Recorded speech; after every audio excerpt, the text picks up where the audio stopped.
Okay. The talk meeting to order. It's 9:00 CMR 29.10, which is remote participation, adopted by the Great Lowell Technical School Committee on April 17, 2014, and pursuant to Governor's March 12, 2020 order suspending certain provisions of open meeting law, Mass General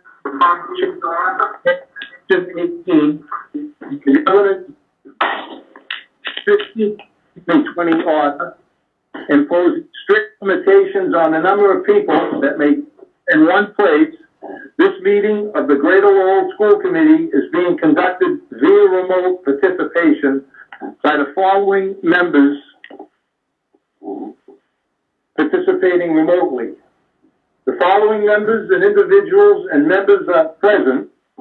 Say, you do a roll call. No, let's see. Right now, present, Curtis, are just myself, Jill Davis, and Mr. Michael Knight, our business manager. If you could just say those who are participating remotely, their names now. Yeah, no, Mike, my name is also. Yes, you are. Yeah. Could you ask for my name? Curtis is going to say the names now. Yeah, okay.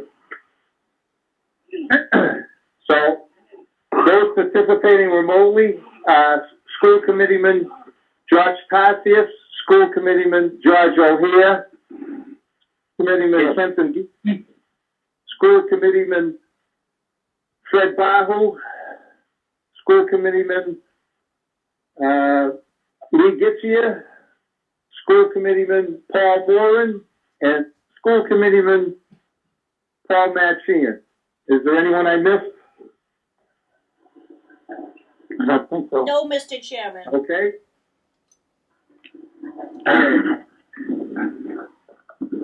Can you continue reading that statement, please? No in-person attendance of members of public will be needed, but every effort will be made to ensure that the public can actively access the proceedings as provided for in the governor's order.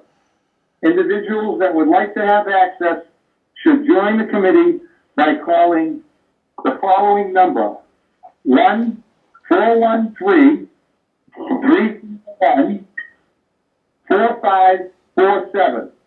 I repeat, call-in number is 1-413-341-4547.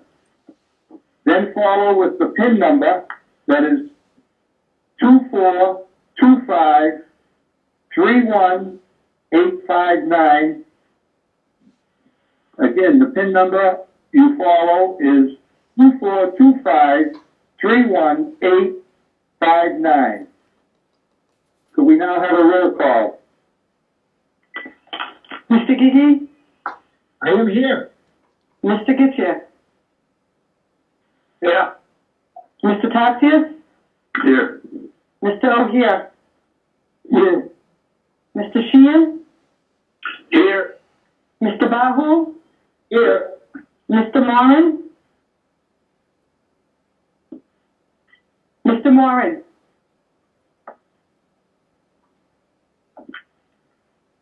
Mr. LeMay? Here. Mr. Moran, have you joined? I think he's muted. *6. We're going to see if we can get Mr. Moran back. He muted. If Paulette could attempt to do that, we could have a brief overview of the fiscal year 21 budget by interim superintendent Jill Davis, along with school business administrator Mr. Knight. Thank you. Good evening, Mr. Chairman and committee members. Mr. Knight and I are here tonight to present the FY21 budget. I'd like to assure you that the budget for this year was based on data and input from administrators, teachers, parents, and community partners.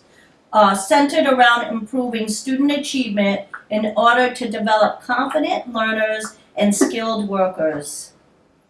A big impact on this year's budget was the Student Opportunity Act, which was put into effect by the governor to boost investment in public schools by $1.5 billion over the next 7 years.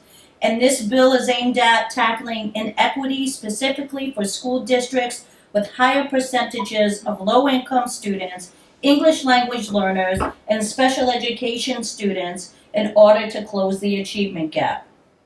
Districts are required to develop a 3-year evidence-based plan, which you will hear about later at the next school committee meeting, to measure goals to support the use of increased Chapter 70 aid. 80% of the districts in the Commonwealth, 80% of the funds in the Commonwealth were given to 35 districts, and we were one of those districts that received those funds. So if you now go to slide 2, I'd like to review slide 2 with you. The Governor's House 2 budget proposal was a direct result of the revised foundation budget formula, which reflects an increase per pupil expenditure, as you can see on the slide or on the presentation that you may have in front of you. The base rate for a vocational student was raised to $14,954.65.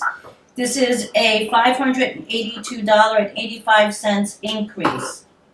For a special education student, the base rate was also raised.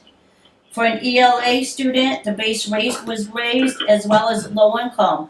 All of these student populations impact our budget.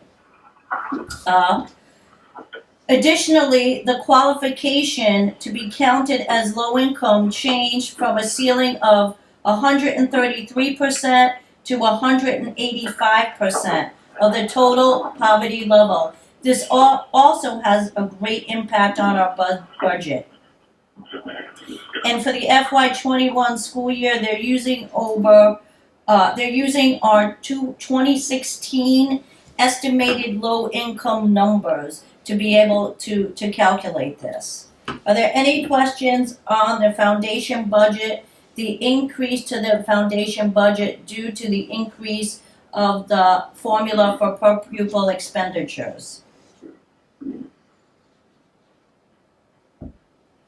Okay, with that said, I'm going to be moving on to the next page, which is page 3. So as a result, the total FY21 foundation operating budget is $45,288,316, and this number is based on the total enrollment of 2,352 students, which is up 16 students from the FY20 school year. Also, if you're looking at that page, this is based on a total increase of $2,915,887 to the foundation budget. And out of this increase, $1,158,446 must be spent on students with disabilities, English language learners, low-income students, based on the Student Opportunity Act.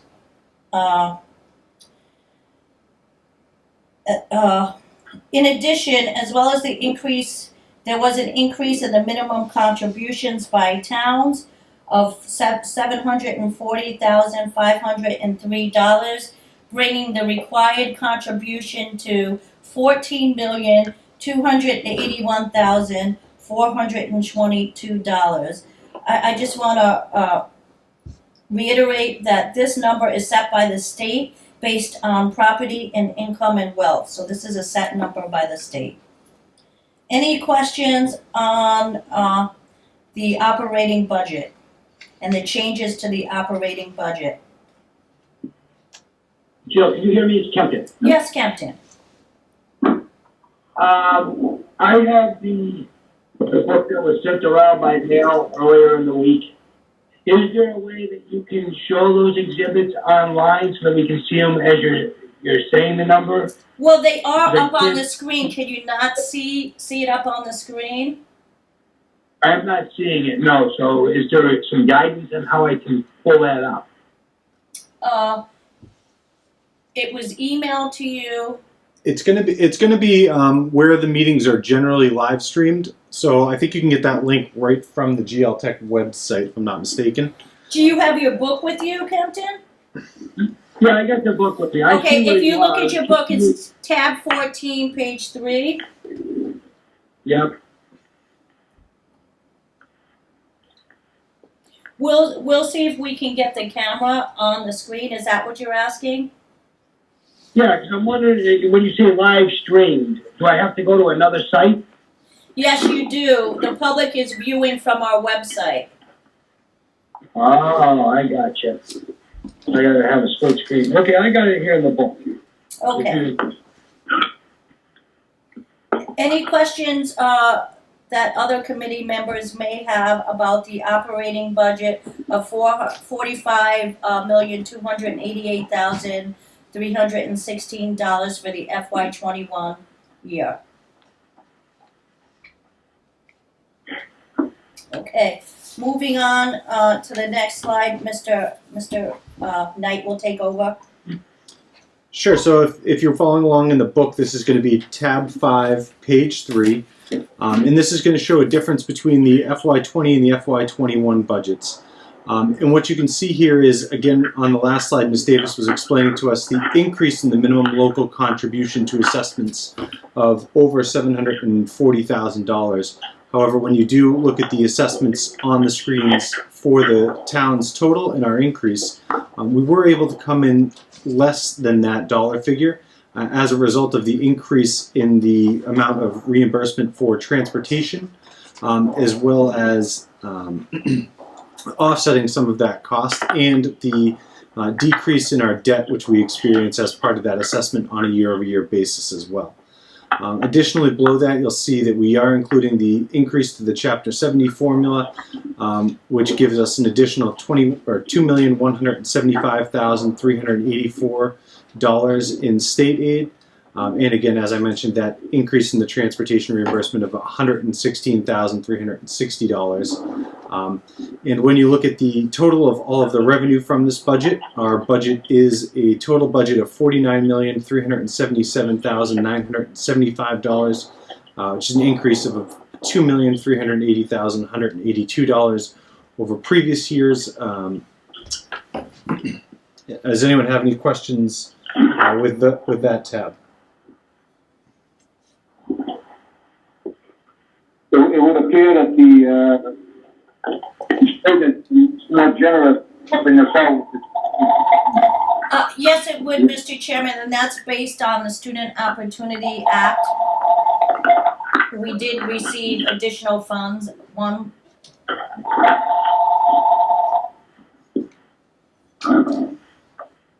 Any other questions on that slide? That chapter 78 is based on that number of 2,352 students. Yes, it was, which is a 16 student increase from last year. Okay, thank you very much.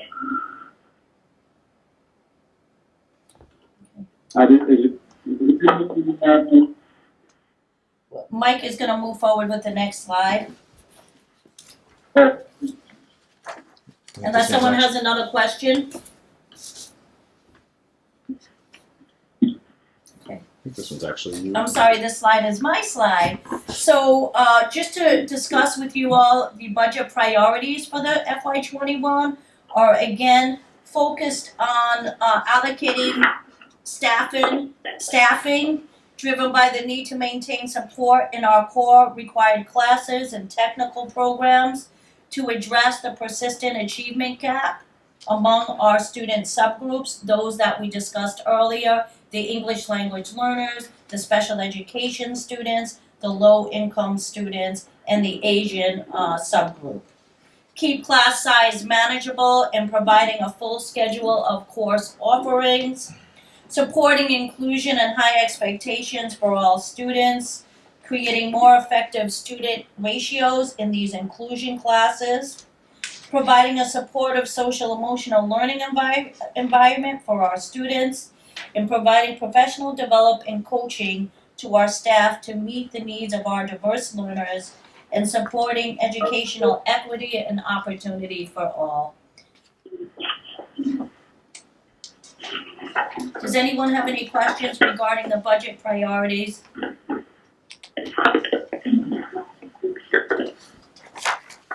Okay, Mike. All right, and then we're moving on to the proposed FY21 expenditure budget, which again is tab 5, page 3, toward the bottom section of that page. And keeping in line with the spirit and the intent of the Student Opportunity Act, you'll see that almost all of the increase that we saw on a year-over-year basis, or our largest category of increase, was related to instructional expenditure, and that was being able to expend those new funds directly where the students are learning, and that's in the instructional categories. And then in support of that is the fixed charges, which is the increase to insurance and teachers' benefits and those types of items as well.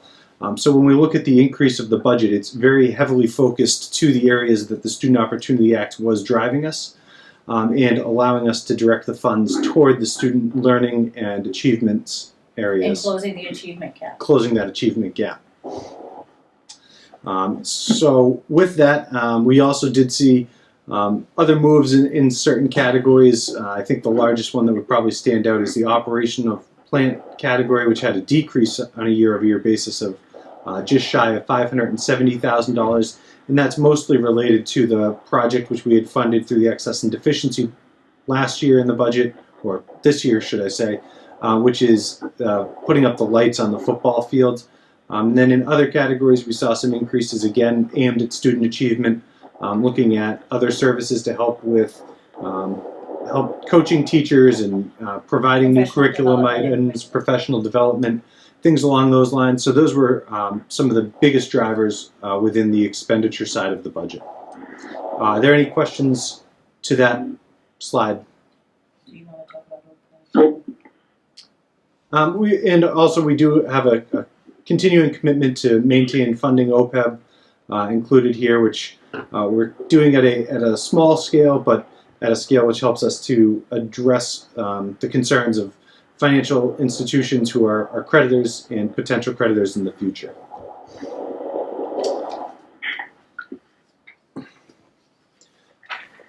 So again, looking at some of those notable expenditure changes, as always, health insurance and fringe benefits tend to be a larger driver within our budget. These not being an expenditure not related to personnel that continues to increase on a year-over-year basis.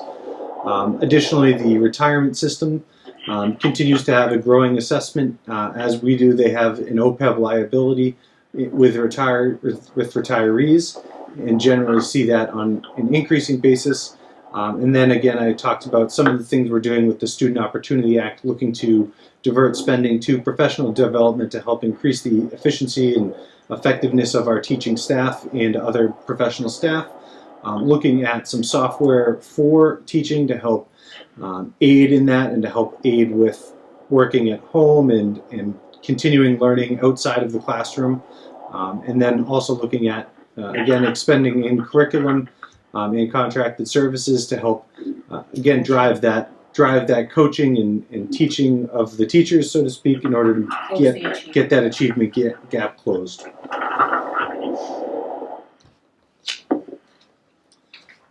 any questions? Nope. So, the next slide is on our personnel expenditures, and the expenditures on the top portion of the slide are expenditures slowly as a result of the Student Opportunity Act and those personnel that we felt necessary in order to close the achievement gap. On the bottom of the slide are additional positions that we also felt necessary to help us to close the achievement gap and to support our students so that they can all access the curriculum and be successful. And the athletic trainer is one of them. Adding an instructor to the auto collision shop is another. That position will also allow us to increase seats in the auto collision shop. ROTC is a commitment that we made. We'll be beginning an ROTC program for the Air Force that our students can participate in. And we have committed to 2 instructors for this program. Adding an engineering technology instructor. Painting and design, adding a painting and design instructor. This will allow us to add seats in painting and design. And just to go back to engineering and technology, adding that instructor will also allow us to add seats in that program. Health assisting and pre-nursing we're adding instructor because we expanded the program last year, and we're in that final year of transition where another instructor is needed. And I can't see the bottom of that slide. And lastly, curriculum.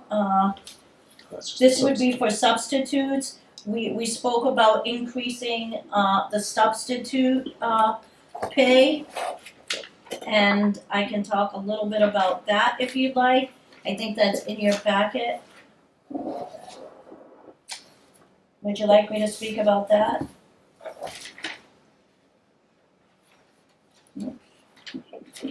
Find my slide. Do you have that? No? Sorry.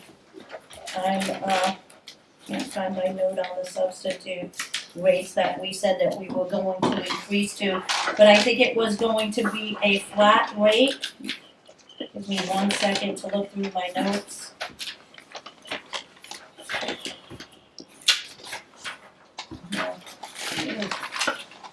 For some reason, I can't seem to, okay.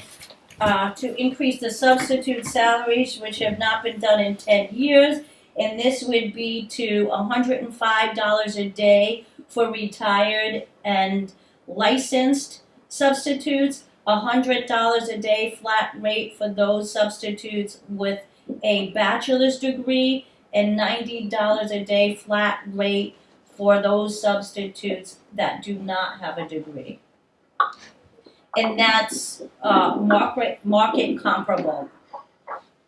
I think that will help us because right now we do have a very problem with getting subs. So hopefully with this increase in next year will help us to maintain our substitutes. Any questions on the increase in salary for the substitutes?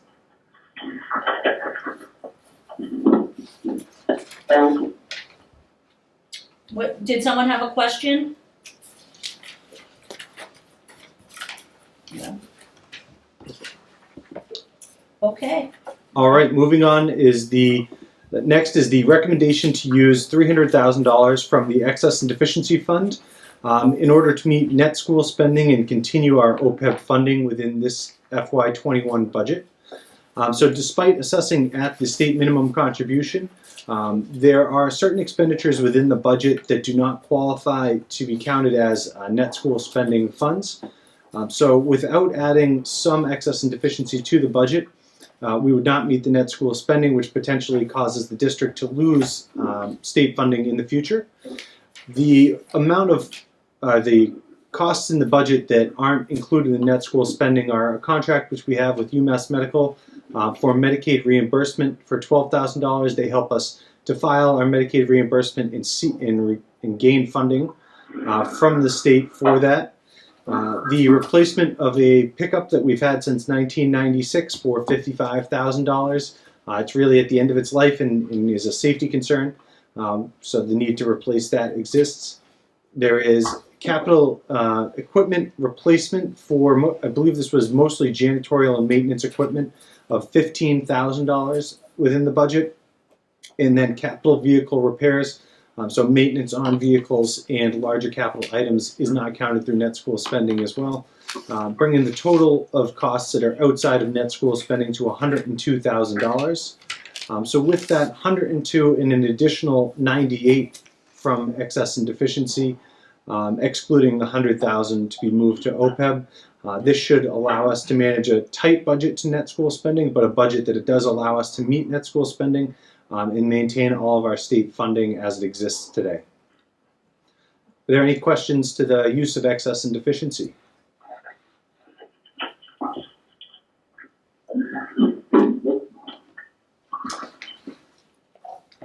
Okay. All right. And the final slide, really in summary, is that our total operating budget, $45,488,315, must be spent on education to meet net school spending for the FY21 school year. Our transportation cost of $2,372,131. Our debt service and OPEB allow our total budget to be $49,377,974. Does anyone have any questions about our FY21 budget? Okay, with that said, I'll let Mike just summarize the revenue source. The revenues which will be funding this expenditure budget come from a minimum local contribution as set by the state of Massachusetts of $14,281,422, an assessment to transportation of our member communities of $803,649. This is the amount net of the transportation reimbursement that we receive on an annual basis that then the member communities pay. The debt assessment of $1,417,528 for a assessment total of $16,502,599, as well as Chapter 70 funds of $31,006,894, Chapter 71 transportation reimbursement of $1,568,482, in the use of excess and deficiency in the amount of $300,000 even, for a total revenue of $49,377,975. Any questions about the final budget summary? Nope.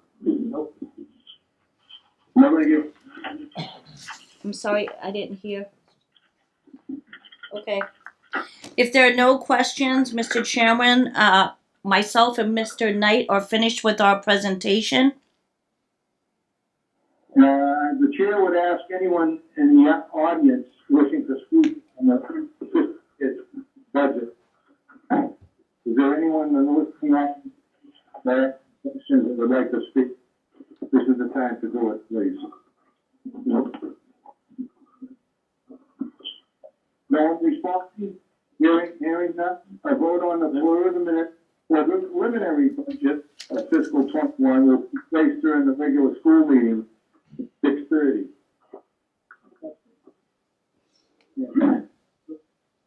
The chair would entertain a motion to close the public hearing.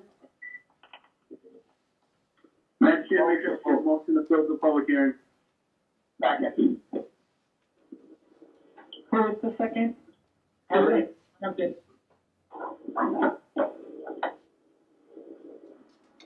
Ready for the roll? Will the secretary call the roll, please? Mr. Gigi? Yes. Mr. Getchia? Yes. Mr. Tatsias? Yes. Mr. O'Hare? Yes. Mr. Sheehan? Yes. Mr. Bahu? Yes. Mr. Moran?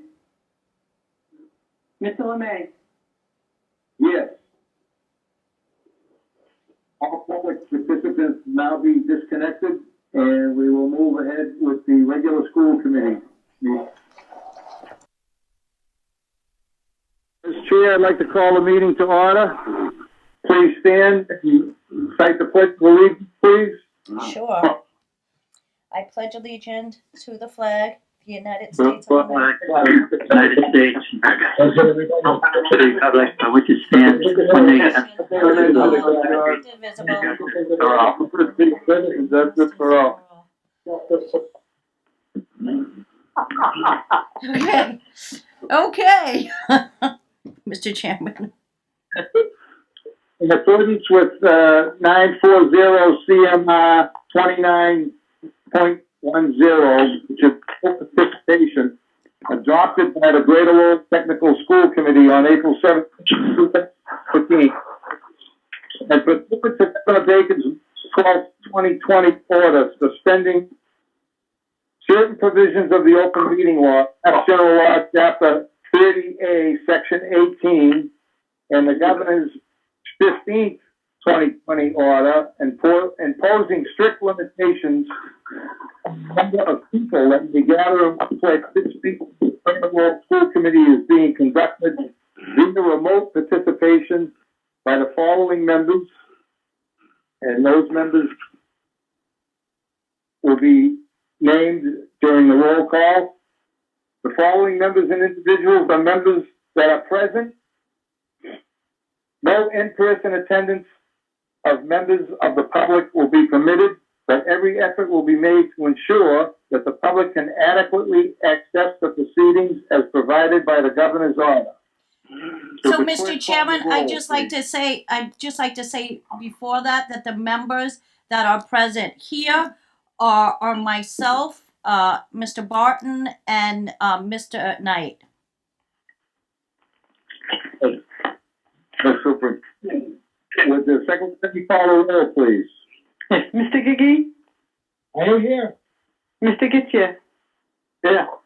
Mr. Tatsias, Here. Mr. O'Hare, Here. Mr. Sheehan, Here. Mr. Bahu, Here. Mr. Moran, Here. Mr. LeMay. Here. We are going, public appearances, we are going to be suspending the public appearance portion and go right into the meeting. School committee communications. The student representative is not present tonight, so I will be reading the report. So beginning with organizations and clubs, the freshman and sophomore class planning committees continue to collaborate in planning for a school-wide mental health awareness week in May. They have been in touch with local agencies and resources and hope to collaborate with additional student organizations in our school. The senior class planning committee has selected the theme Midnight Garden for this year's senior prom, scheduled for May 8th at the Holiday Inn in Boxborough.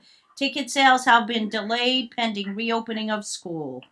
The drama club is exploring options for rescheduling their performance dates for their production of Clue. Skills USA hosted their district prep party on Wednesday, March 4th from 2 to 4. Over 60 students participated in this event, which assisted students in accessing technical and career readiness resources to prepare for the district conference exams.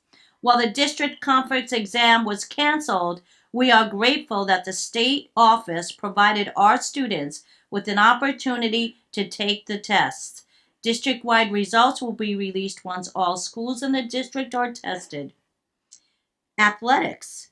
Griffin Indoor Track continues to grow in the third season as the program runs.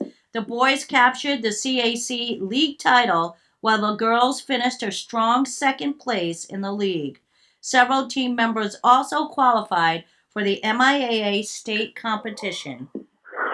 Our Griffin cheer team continued to build on their successful fall campaign competing in a number of invitational competitions this winter and qualifying for the Division I regional competition. Swim and dive team had another tremendous run of success, finishing second at the state vocational meet and third at CACs. Griffin Wrestling once again tackled the toughest season schedule of any program around. The results were, as usual, outstanding, with a number of place winners at the Division II regional meet. And boys and girls basketball had great moments during their seasons. Each qualified for the MIA tournament play, with the boys advancing to the quarterfinal round. Both teams will also return a number of experienced players next season, and we look to continue our winning traditions. And that is the student representative report tonight to the school committee. Very good, Joe. Nice stuff. Very good. Would anyone have a question? No? Okay. The chair would ask for motion for the approval of the minutes. So moved. Second. Second. Moved and seconded. Would the secretary call the roll, please? Mr. Gee, Yes. Mr. Getchia, Yes. Mr. Tatsias, Yes. Mr. O'Hare, Yes. Mr. Sheehan, Yes. Mr. Bahu, Yes. Mr. Moran, Yes. Mr. LeMay. Yes. Next, the report of the treasurer. Move to waive the reading. Second. Who was that for second? Who seconded the motion? Mr. Sheehan? Yeah. Okay. Made and seconded. Waive the reading. Clerk call the roll. Mr. Gigi, Yes. Mr. Getchia, Yes. Mr. Tatsias, Yes. Mr. O'Hare, Yes. Mr. Sheehan, Yes. Mr. Bahu, Yes. Mr. Moran, Yes. Mr. LeMay. Yes. Next is the report of the general counsel. There is no report because he is not in attendance. We would now have the. Jill? We need to approve the expenditures. Okay. Oh, yes. I thought we- Well, you gotta approve the expenditures. You ready? They just approved the expenditures. $1,833. Motion by Roll call. Mr. Gigi, Yes. Mr. Getchia, Yes. Mr. Tatsias, Yes. Mr. O'Hare, Yes. Mr. Sheehan, Yes. Mr. Bahu, Yep. Mr. Moran, Yes. Mr. LeMay. Yes. And as I had previously stated, there'll be no report to general counsel. We'll now move forward with the superintendent's report. Ms. Davis? Thank you. The first item on the agenda this evening, I would like to invite the interim assistant superintendent principal, Mr. Mike Barton, up to recognize a student, Matthew Martineau, for his accomplishment of earning his Eagle Scout Award. Everyone, thank you, Superintendent Davis. So I'd first like to begin by reading a biography of Matt and give you a little information about his successes as an Eagle Scout, but also his successes at Greater Lowell Technical School. Matthew Martineau is a 12th grade HVAC student at Greater Lowell Tech and is a resident of Drake, Massachusetts. Matthew's cooperative education placement is BAE in Hudson, New Hampshire in their HVAC and maintenance department. Matthew recently attained the rank of Eagle Scout in the Boy Scouts, Scouting's highest rank. He has been involved in Scouting since first grade, where he joined as a Tiger. As a member of Troop 80 for the past 7 years, Matthew has been involved in numerous community events and projects. For his Eagle Scout Leadership Service Project, Matthew built new lockers for firefighters that had been newly hired by the Dracut Fire Department. He refurbished the existing lockers that were already present at the station. Matthew led a team of scouts and adults in fabricating and replicating wooden lockers with hooks and spaces so that fire equipment may be aired out and have a location to be hung up neatly. Each firefighter now has his own space and personal locker that they may use while on duty. Previously to this, newly hired firefighters had only the floor to put their stuff down on. So I just wanted to congratulate Matthew and his family for this recognition and present him with a certificate when school resumes. Thank you. Thank you, Mr. Barton. The next item on the agenda is a donation approval. The Lowell Community Foundation, made possible through the generosity and recommendation of the Mark and Alicia Saab Foundation, would like to donate $2,876 to the Greater Lowell Technical High School Activities Fund. This donation is to provide annual support for students, for student activities at our school, and to encourage and sustain the educational, social, and civic development of our students. I'd also like to say that Mark and Alicia Saab have been making this donation for many, many years. So we appreciate their support. A copy of the donation letter is included in your packet, and I'll be looking for a vote to approve this donation. So moved.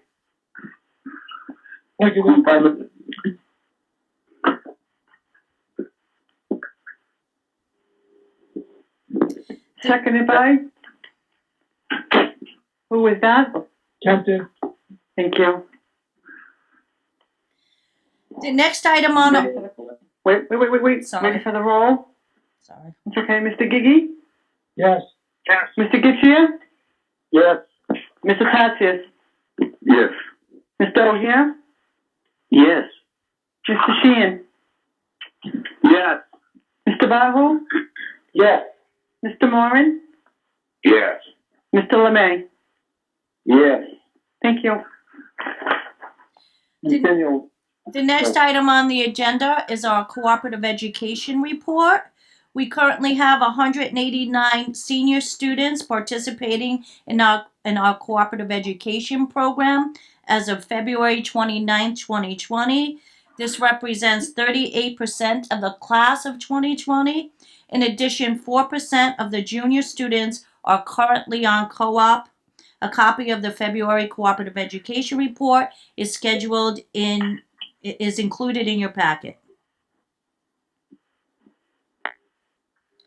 I just would like to add that currently, due to the coronavirus pandemic, we have suspended our cooperative education program. However, we have allowed our students to make individual decisions with their parents in communication with their co-op employers regarding whether or not they will report to their co-op jobs during the school closure. And we also let them know that if they choose not to report to their co-op jobs, that they will not be penalized if they decide to stay home. And Mrs. Bazanson is working closely with our business partners to remain our relationships during this very difficult time. The next item on the agenda, I would like to invite Interim Assistant Superintendent Principal Mr. Mike Barton to provide an overview of our Student Opportunity Act plan to support our FY21 budget. This plan is included in your package as well. Good evening, everyone. Thank you, Superintendent Can everyone Davis. hear Mr. Barton? Yeah. Not very well. You might want to speak up. So good evening, everyone. Can you hear me now? Much better. Okay, great. So once again, thank you to Superintendent Davis for inviting me here tonight to talk about this. So this plan, SOA plan that's in your packet, provides much greater detail in terms of the content that and the deliverables that will be initiated for the SOA plan. So it really gives in greater detail and expansion what we talked about at the budget hearing meetings over the last 2 meetings. So the first commitment, if you'll recall, is a focus on student subgroups. So that identifies the various student groups that we've identified as being the most needed to focus on, which includes students with disabilities in our Asian subgroup, low income, English learner, high needs. It also focuses on a plan to remediate course failures and to focus on other evidence-based programs to close the achievement gaps, which is commitment 2. Which includes hiring content teachers in those areas, as well as a desire to support students holistically through co-teaching in various parts. So the plan enumerates each position, the amount, as well as a rationale for each particular position as far as staffing goes. And I just want to add that we did discuss that at the prior subcommittee, finance subcommittee meeting, and that was also included in your budget binders. The other aspect of using evidence-based programs to close the achievement gap is to implement a high-quality aligned curriculum to enhance core instruction. So that section gives us a greater amount of detail as far as professional development, with a rationale behind the reasoning behind focusing on that PD in terms of coaching, coaching workshops, modeling for school counselors, coaching for ELA in math and science, as well as some training for closing the achievement gap in terms of social emotional learning. It also includes a detailed description of various softwares that we're interested in acquiring in terms of reading and ELA, as well as social emotional learning and assessment. It also looks at reading material software as well as study skills software as well. The other part of Commitment 2 focuses on various partnerships that we have identified as priorities for the labor market, and it examines also the different services in terms of community partnerships that we have developed and continue to grow in our school district. Commitment 3 focuses on monitoring student success with outcome metrics and targets. So it gives us the recommended DESE outcomes and how they should be monitored in terms of MCAS, growth and achievement scores, English language proficiency, our high school graduation rates, many of the topics that we've discussed in school committee meetings as well as budget meetings. Mike, Yes. Mike, it's Lee. That last bullet point, the high school completion, Yep. the 4-year cohort graduation rate, Yes. we should be all set there, right? We should see, we should automatically see that go up, right? Due to the policy change that we have, so we don't make the same mistake we did the last year. Yeah. Right. If I recall, the mistake focused it on the Asian subgroup and its placement. Yeah. So I think there are, essentially, to answer your question, we put measures in place so that we can prevent any reporting errors. I'm looking at it, and from what back in the day here, a couple months ago. Mm-hmm. High school completion 4-year cohort graduation rate, we went over in 19, and 18 we went 3 out of 4. So I just want to make sure that's definitely fixed and going to go up, correct?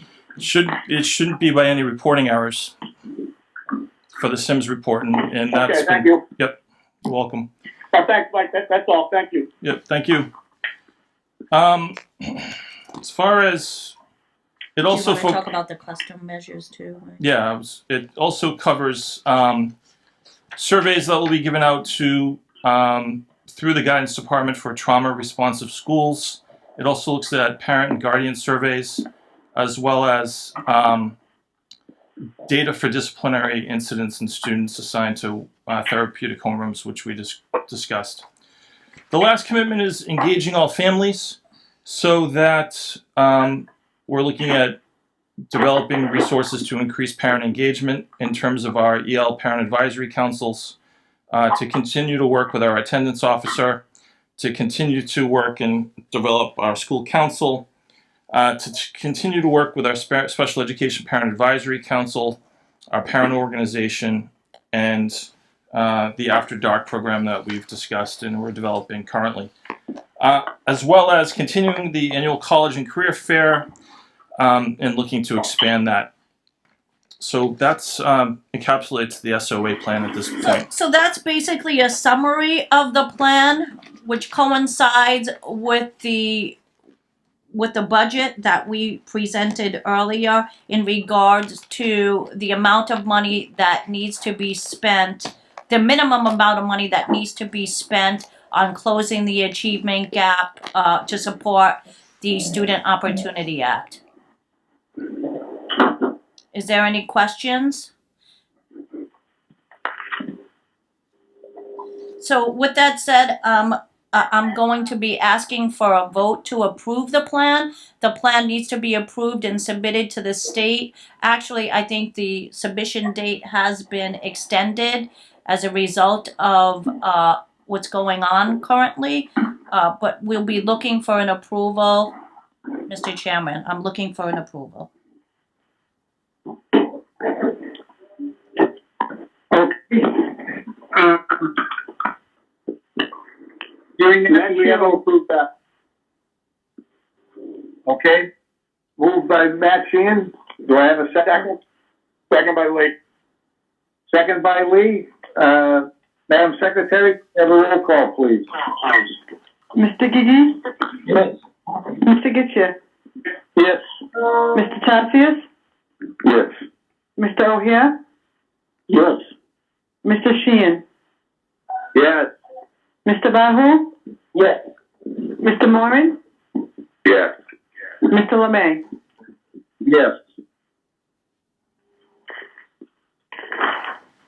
8 yeas, the motion is approved. Yes. Okay, thank you. Thank you.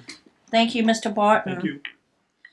The next item on the agenda before I make a recommendation, I would just like to take the time to thank Interim Assistant Superintendent Mr. Barton and our entire faculty and staff who are working daily to ensure that our students and families are supported and provided with enrichment opportunities and resources that allow our students to continue learning and stay connected with our school community during this very unprecedented time. And I just want to say I appreciate and I'm grateful for everything that they're doing. And I'm very proud to be part of a school community that comes together and works together so hard in difficult situations. So with that said, I'd just like to take the time to recommend that all full-time and all non-exempt hourly employees on paid active status at the time the school closure began on March 16, 2020, and those who remain on paid active status during the 3-week closure period be paid their regular compensation and benefits. And I would appreciate the committee's support with this recommendation. The chair, a motion to approve the full-time employees as well as the non-exempt hourly employees during this 3-week shutdown, March 16th through April 6th. Do I hear a... Curtis, it's Lee. I just got one question. Sorry, Curtis. Sure. Does that include the Aramark employees that are working to do the lunches? Aramark, Are they getting paid the ones that work in the school? I'm sorry, Aramark we're contracted with Aramark, but yes, Aramark is we're paying them and they're paying those individuals who are coming in to deliver lunches. And those that are to create grab-and-go lunches. Okay, that's what I wanted to make sure. I don't want to leave anybody out. I truly believe everybody should be getting paid. No one is left out. Yeah. I had a question real quick. Ms. Davis, it includes everybody from Aramark, right? Whoever worked for us, not just the people that are specifically coming in and just making the sandwiches, So- but all the cafeteria employees. So, Aramark, since we contract with Aramark, they pay their employees that are coming in to do the lunches. However, they have asked their other employees to be eligible for unemployment. That's their practice at Aramark.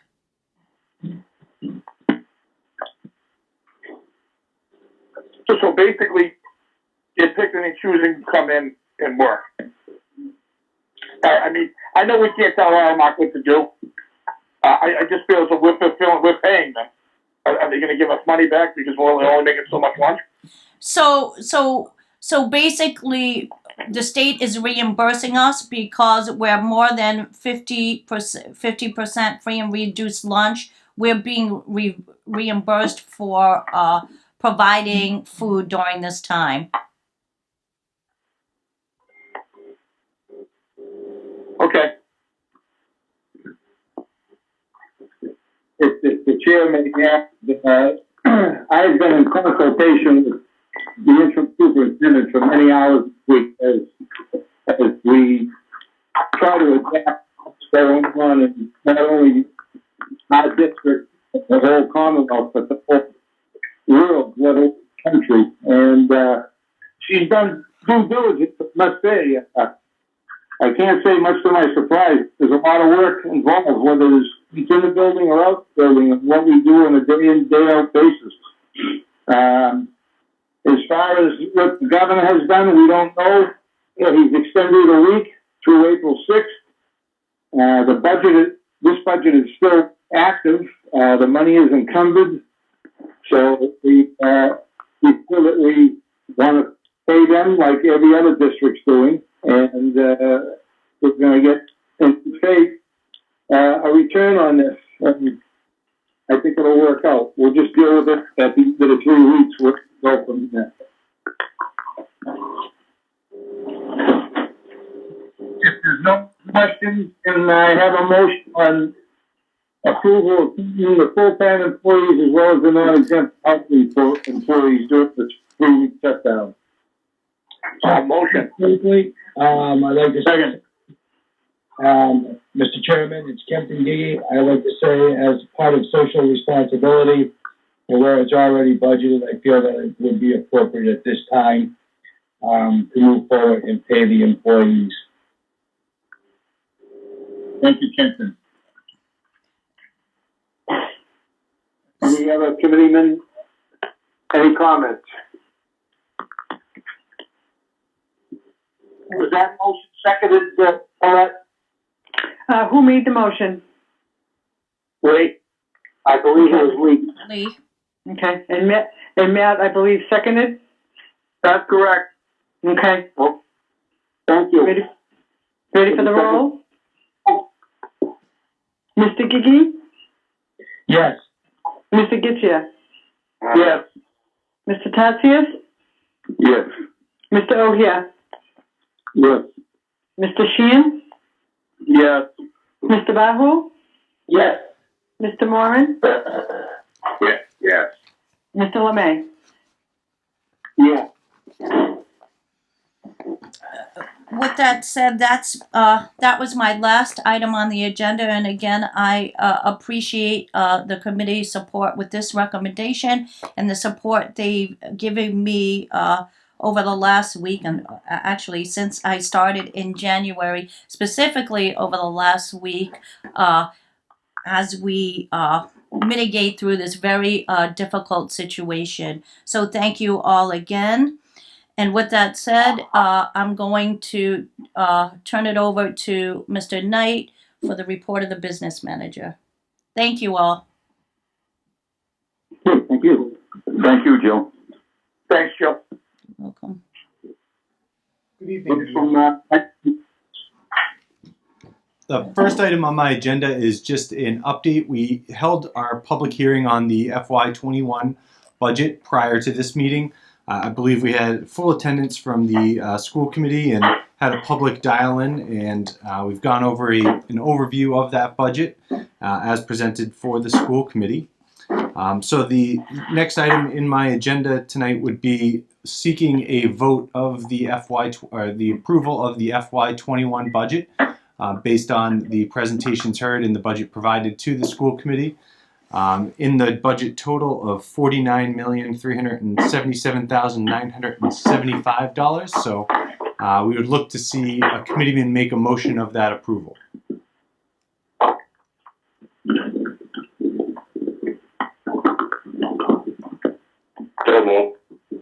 So get the most fiscal 21 budget. Second. Colette? Here. Mr. Gigi? Yes. Mr. Getchia? Yes. Mr. Tatsias? Yes. Mr. O'Hare? Yes. Mr. Sheehan? Yes. Mr. Bahu? Yes. Mr. Moran? Yes. Mr. Lemay?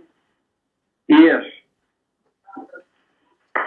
All right, my next. I believe the business manager has a discussion on some budget transfers. Is that correct, Mike?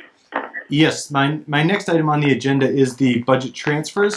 And as you all know, we operate a budget that lives pretty much at the net school spending dollar figure.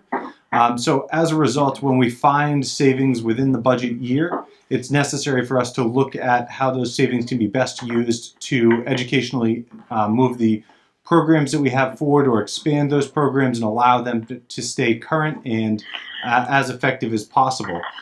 So in this past few weeks, I've taken the time to go through utilities as well as salaries accounts and benefits accounts and project through the end of the year to look at what are the realized savings that we have in this budget from a number of different things. We saw some pretty significant savings in our utilities accounts this year. We've had a very mild winter thus far, and natural gas and other utility prices, which play off of each other, have been at historic lows currently.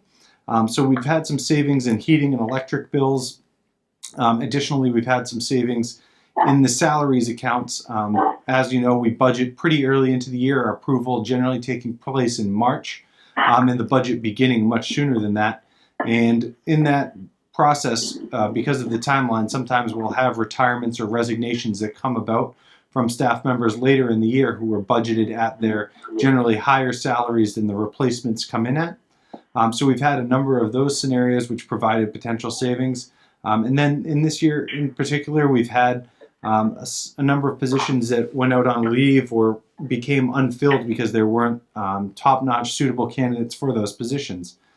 So in order to maintain that net school spending number, as I discussed previously, we're looking to move those savings into some of the programmatic accounts for the technical as well as academic programs that we run today, in order to take advantage of this opportunity of those savings and make the best educational use of them. So I've provided a list of transfers that total to $1,079,668 tonight in order to get those funds into the programs where they can best be used. Motion. Mr. Knight, Yes, sir. I would request in the future that you make this a 2-page report so I can see what it is I'm looking at. Was a little bit small on the font, so yeah, I can do that in the future for sure.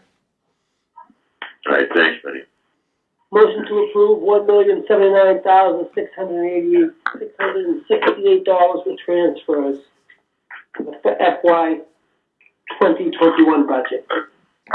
Motion by Mr. Bahu, seconded. We have a second. Second, yeah. Second. Who seconded? Secretary, call please. Dan? Mr. Gigi? Yes. Mr. Getchia? Yes.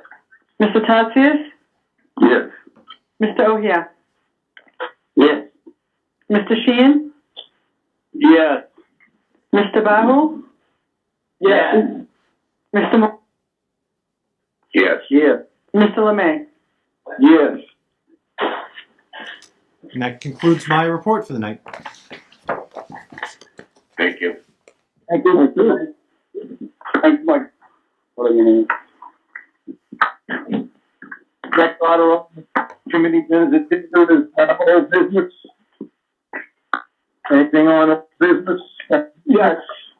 Curtis, let me, I just want to ask about number 5, the, feasibility report, regarding the card swipe.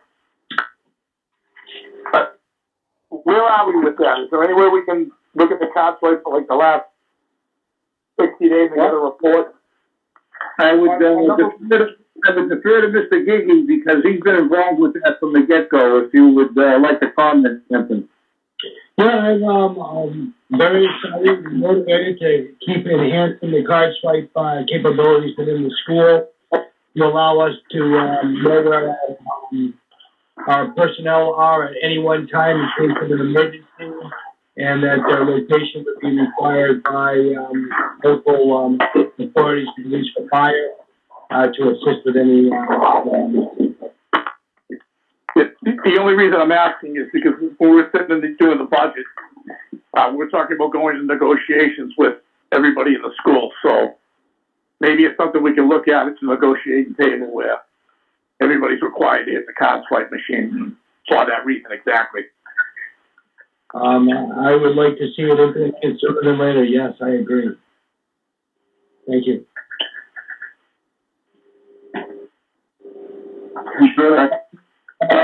Committeeman Gibson? That's it. I wanted to see where we're at with the feasibility. That's all. All right, that update satisfactory to you? Yeah. Yep. Okay, thank you. I just hope we just get it implemented. That's all. I'm in agreement. Anything else under old business? Old business? Hearing none. New business? We have, 2 issues. We have two reasons. Mr. Chairman, if I may, I'd like to say, due to circumstances beyond our control, due to the virus, I'm unsure at this time if the April 2nd naming committee will take place. I'm not sure of that. I just want to, I may have to reschedule that.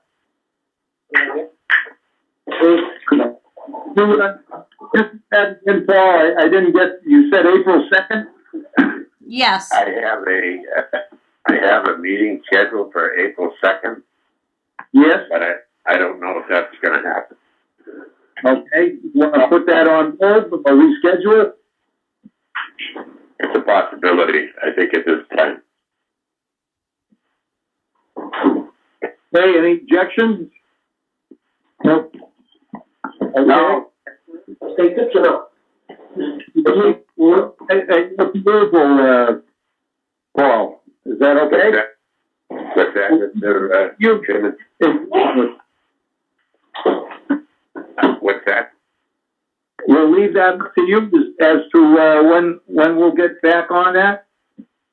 Yeah, well, school will be shut down during that period of time.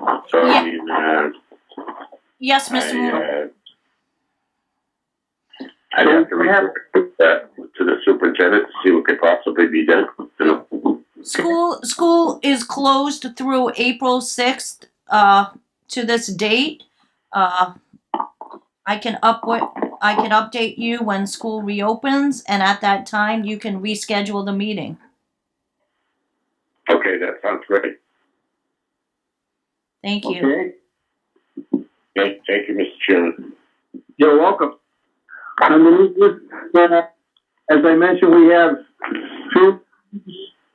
First, as we normally have on an annual basis, is the annual reorganization of committee and election of officers to take effect April 1st. What's the will of the committee? Do we want to move on that, or we want to wait for the next meeting? Well, the chair is at the, all of my colleagues. Is there any questions or any conversation coming to it? Well, since we're all here, let's just get it over with.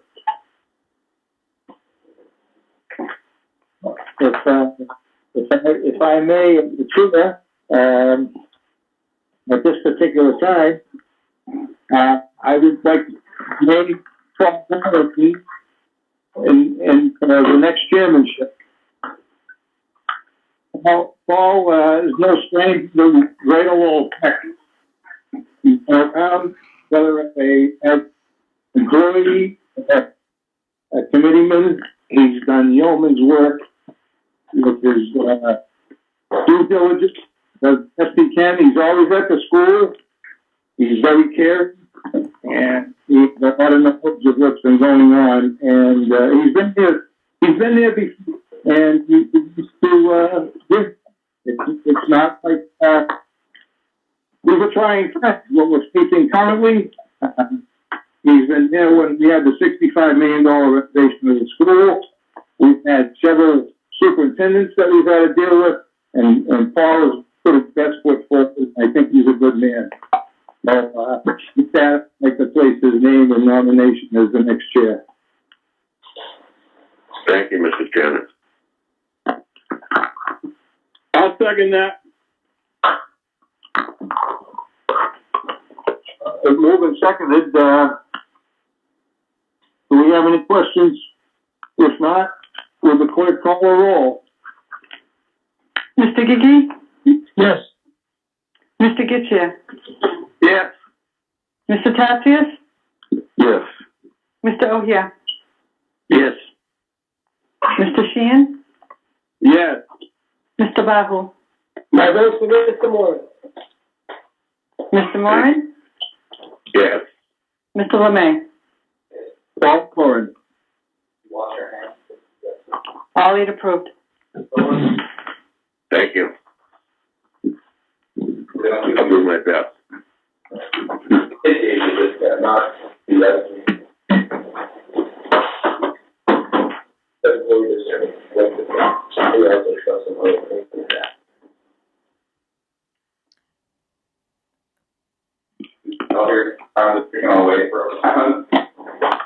Mr.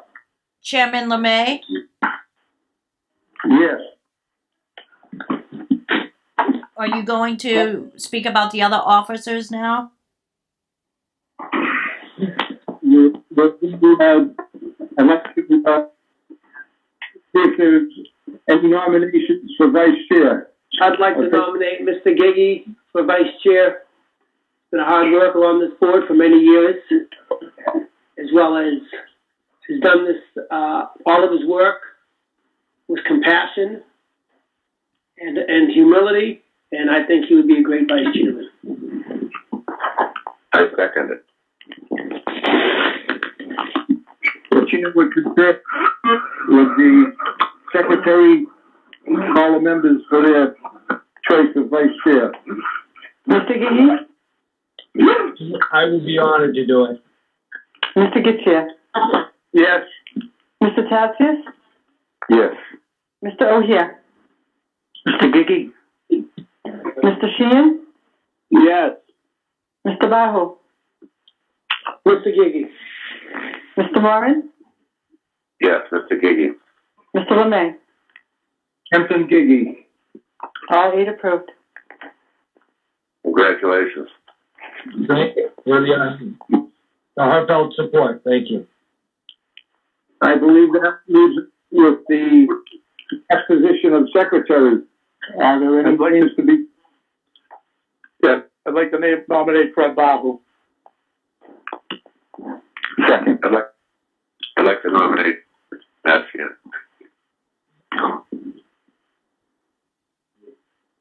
The chair will second Mr. Sheehan. Further names, nominations? Again, are there any further names for nominating the secretary? Hearing none, when the secretary calls, would you name the person will be addressed by name. Mr. Gigi? At this time, I'd like to support Fred Bahu, given his long support on the board. Mr. Getchia? I'd also support Fred Bahu. Mr. Tatsias? Fred Bahu, please. Mr. O'Hare? Fred Bahu, please. Mr. Sheehan? Sheehan. Mr. Bahu? Mr. Bahu. Mr. Moran? Sheehan. Mr. LeMay? Mr. Sheehan. So it's 5-3, Mr. Bahu. Okay, 5-3 with Mr. Bahu receiving 5, Mr. Sheehan receiving 3. As the chair, I would like to change my vote and place the name of Fred Bahu. So let's make it unanimous then. Let's hear from the Sounds other- good. Thank you, everybody. I really appreciate your support. Mm-hmm. Excellent. Thank you. Keep up the good work. I want to thank all the members for the work that they've done in the past year. It's been an honor for me to be before you for the year. I sometimes feel like I'm out of place, even though I'm on the phone a couple of times a year, but I do I put my best foot forward with everything I get involved with, and it's been a challenge at times, but I really enjoy all my colleagues on the board, and I think collectively we do a great job. We have a lot of different expertises, educated people. So thank you for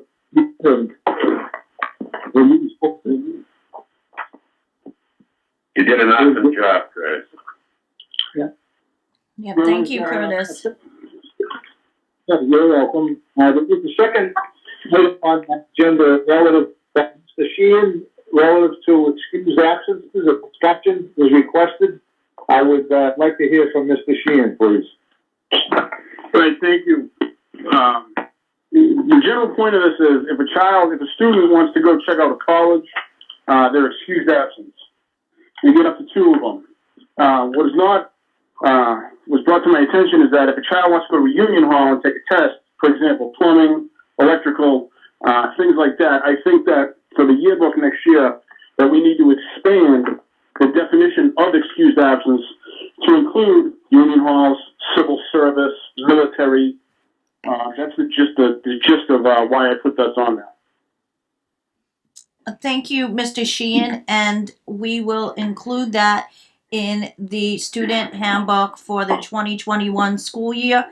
I just want to also let you know that even though it is not in the handbook this school year, we have honored those students who have come forth to let us know that they are going to a union appointment to take the take the test, and we have excused their absences.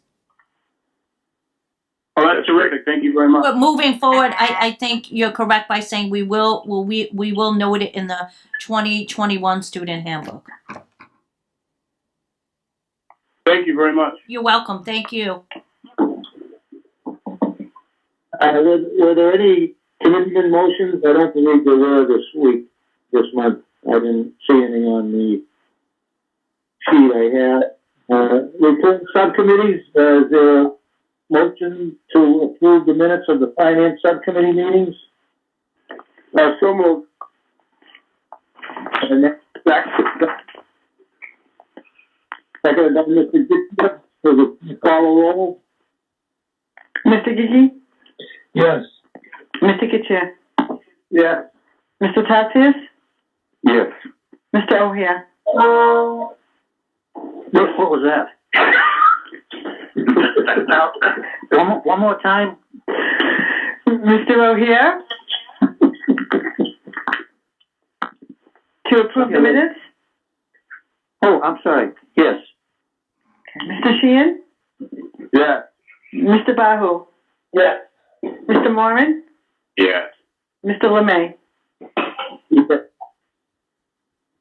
And with that, with a motion to adjourn. Motion to adjourn. Second. By, roll. Mr. Gigi? Yes. Mr. Getchia? Yes. Mr. Tatsias? Yes. Mr. O'Hare? Yes. Mr. Sheehan? Just before I say yes, I just want to thank Jill for all her hard work. This has got to be a trying time for her and her administration, and she is doing an excellent job. So, motion to adjourn, yes. I appreciate that, Matt. Thank you. Yes. Mr. Moran? I also would like to give accolades to interim superintendent Jill Davis for doing an outstanding job with everything that's going on and continues to go on. And you have our support. And thank you for also suggesting that I not attend tonight with the virus situation going on. Seeing that as my young age, I may be, in a bed, whatever. Thank you. And thank you for participating remotely and having patience as we work through this. So I appreciate everyone's, thank you. It's a team effort though, so we really want to thank everyone because it really is a team effort. And we'll continue to be available to all the members as part of the next 2 weeks is what's expired. So any communications. Yeah, I will continue to communicate whenever there's an update as I have been. Yes. Thank you. Thank you. Good night. Okay. Thank you, everyone. Good night. Thank you, everybody.